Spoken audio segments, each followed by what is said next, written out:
Eric Carle and the Tiny Seed.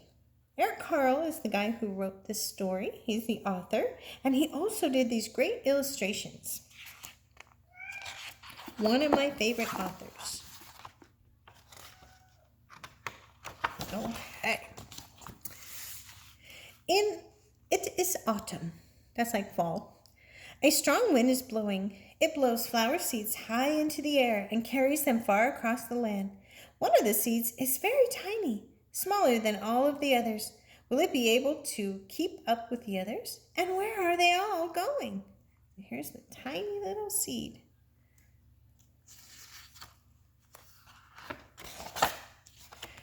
One of the seeds flies higher than the others. Up, up it goes. It flies too high, and the sun's hot rays burn it up.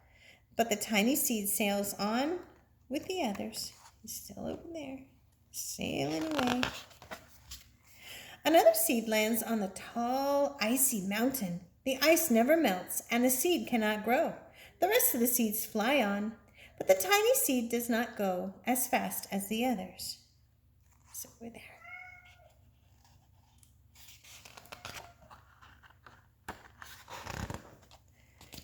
Now they fly over the ocean. One seed falls into the water and drowns. The others sail on with the wind, but the tiny seed does not go on as high as the other ones. It's right there. One seed drifts down into the desert. It is hot and dry, and the seed cannot grow. Now the tiny seed is flying very low, but the wind pushes it on with the others. Oh, no, it's right there. Sorry. Finally, the wind stops and the seeds fall gently down on the ground. A bird comes by and eats one seed. The tiny seed is not eaten. It is so small that the bird does not even see it. It's right there. Now it is winter. After their long trip, the seeds settle down. They look just as if they are going to sleep on the earth. Snow falls and covers them like a soft, wet blanket. A hungry mouse that also lives in the ground eats a seed for his lunch. But the tiny seed still lies very still, and the mouse does not eat it at all. Now it is spring. After a few months, the snow has melted. It is really spring. Birds fly by, the sun shines. The rain falls, the seeds grow so round and full that they start to burst open just a little. Now they are not seeds anymore, they are plants. First they send roots down to the earth, and then their little stems and leaves begin to grow up towards the sun and air. There is another plant that grows much faster than the new little plants. It is a big, fat weed, and it takes all the sunlight and all the rain away from the one of the small new plants. And that little plant dies. Oh yeah, here's the weed, and the little plant dies. It's so sad. The tiny seed hasn't begun to grow yet. It will be too late. Hurry! But finally it starts to grow a new plant. So there's the tiny little seed.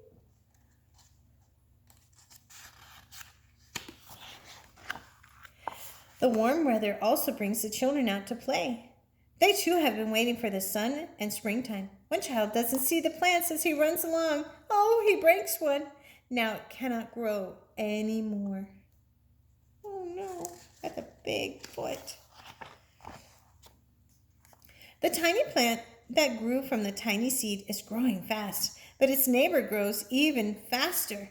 Before the tiny plant has 3 leaves, the other plant has 7. And look, a bud, and now a flower. But what is happening? First there are footsteps, then a shadow looms over them, and a hand reaches down and breaks off the flower. A boy has picked the flower to give to a friend. Aww. It is summer. Now the tiny plant from the tiny seed is all alone. It grows on and on. It does not stop. The sun shines on it and the rain waters it. It has many leaves and it grows taller and taller. It is taller than the people and it's taller than the trees. It's taller than the houses. And now a flower grows on it. People come from far and near to look at the flower. It is the tallest flower they have ever seen. It is a giant flower. So here's people and here's the giant flower. That really is a giant flower. Holy mackerel. All summer long, the birds and bees and butterflies come visiting. They have never seen such a big and beautiful flower. Wow, it is beautiful. Now it is autumn again.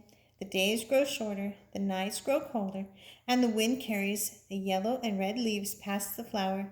Some petals drop from the giant flower, and they sail along with the brightest leaves over the land and down onto the ground. The wind blows harder. The flower has lost almost all of its petals. It sways and bends away from the wind, but the wind grows stronger and shakes the flower. Once more the wind shakes the flower, and this time the flower's seed pod opens. Out come many tiny seeds that quickly sail far away in the wind. So that centerpiece is where the seed pods are, and lets out all the seeds. Oh, the end. That was a good one. The Tiny Seed by Eric Carle.